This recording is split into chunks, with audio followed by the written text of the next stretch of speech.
As an IVF doctor, I am ashamed and embarrassed by how badly IVF patients are treated by most IVF clinics in this country. And I honestly get upset because it bothers me. IVF is an extremely established technique, and if it's done properly, it has a very high success rate. And this is why I don't understand why all IVF clinics just don't follow global best practices and make sure that they provide world class quality care to all their patients. Part of the problem, I think, is that either a lot of these clinics don't have the required expertise or they're just much more focused on treating IVF as a business rather than caring for patients, which means they try doing things like advertising or increasing the number of patients they treat in order to increase the revenue. And often these patients are subjected to an assembly line procedure. It literally starts becoming like a factory, which means patients feel that they're not being cared for.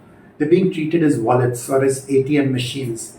And especially then when the cycle fails, patients are upset and angry because they were promised something. But after the failure, it's often the patient who gets blamed for the failure, which is completely unacceptable.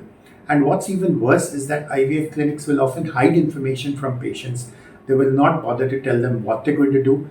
And after the cycle fails, they won't even share basic data such as embryo photographs or what happened in the IVF lab or what went wrong or what they can do differently the next time.